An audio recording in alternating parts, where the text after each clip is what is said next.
Or if you shut down the fractional reserve banking system, which is really what you really mean, not to close the Fed, well, we better have some other way to have this money in circulation before we do that. Or at least know blame well how we're going to do it and how enough of it. And if you spend money into circulation for production, you can't spend it any faster than the people can produce it, can you? See, that puts an end to this thing saying, well, you can just write a check for anything. No, you can't allow anybody to do that, government or anybody. Money has to be based on production. And if you then do it, and as you produce, the money's created, you have more money to do more production, and it's a never-ending, sustainable, workable system. We haven't even touched the things that we can have in this country or the world. And I get the Fed paper and I get the IMF, and they're always talking about doing something for poverty. They're the ones that created it all. And now I've got another question. With this, I'm going to quit unless you have more questions. You got a question? Well, yeah, was there another question first? Well, I mean, just to clarify, I mean, in my thinking here, and correct me if I'm wrong.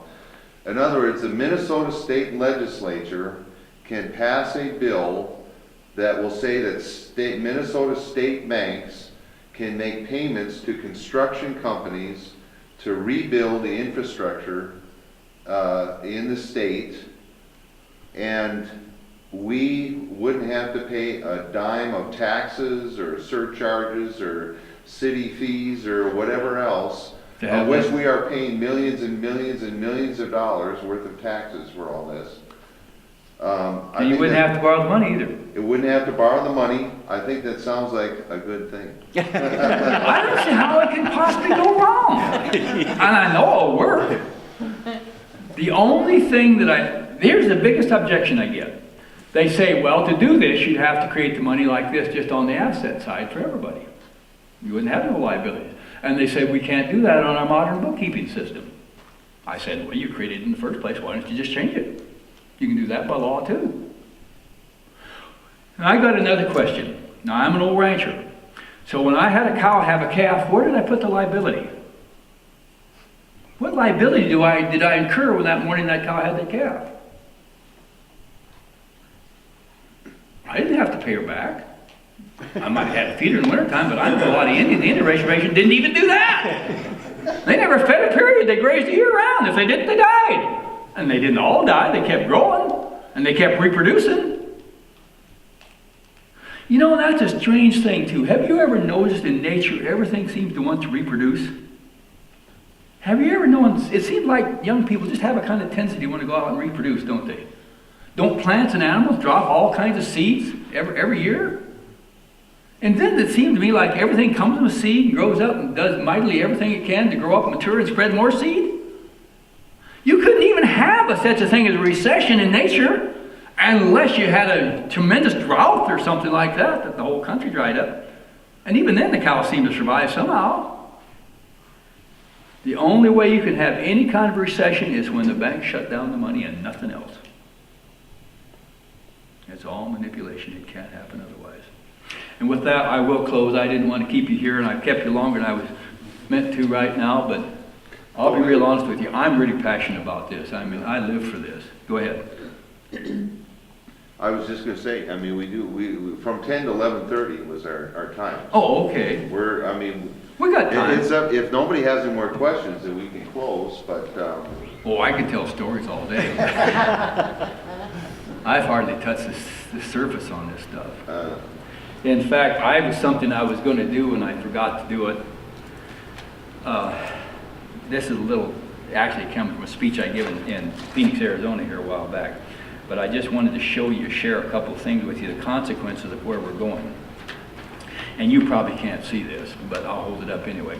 This is a chart put out by Hodges in the American Total Debt Report. I was on the internet in the Grandfather's Economic Report. There's a red line here that goes right straight up, and that's the debt. There's a blue line that goes across like this. That's the income of this nation. Okay, now, this chart shows, and I got this from part of it from an actual speech that David Walker, the former controller of the currency, he's a Comptroller General, the biggest auditor for the government. And at that time, he said the wealth of the nation, the total wealth is about $38 trillion. The total I've added a little bit to this. It's 57 trillion, and the unfunded obligations the government's facing, Social Security, and that was 54.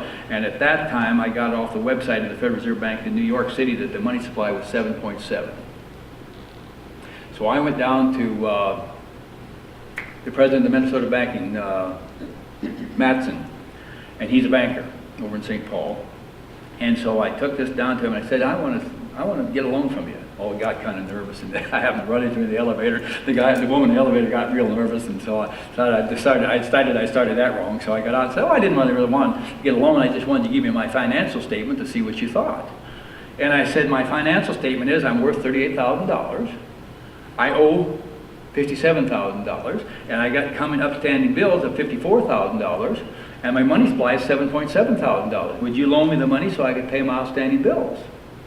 He said, man, you're already broke. I said, well, if you take and turn those thousands into trillions, you have the financial state in the United States. And when I left him, he was still studying the chart I left him. Then, this is a chart that I made up from actual studying. I went to the Library of Congress, the Grandfather's Economic Report, the Census Bureau, the Department of Commerce. And this black one here is showing you what the average income before if a family was in 1990. This is how much, the red was how much just your interest load was at 6%. This was the same thing in 2005. You see how the total income went up just a little and the total interest went way up. And I charted that on, just doing the same thing. If it just happened the same thing between 1990 and 2005, what would happen by 2016, the interest at just 6% will be $1 billion greater than the total combined consumer income of everyone in America. I sent that down to a man I know at the Federal Reserve, and I got an email from him. He said he sure thought those figures were accurate as far as he could see. He didn't see anything wrong with it, but he thought it was accurate.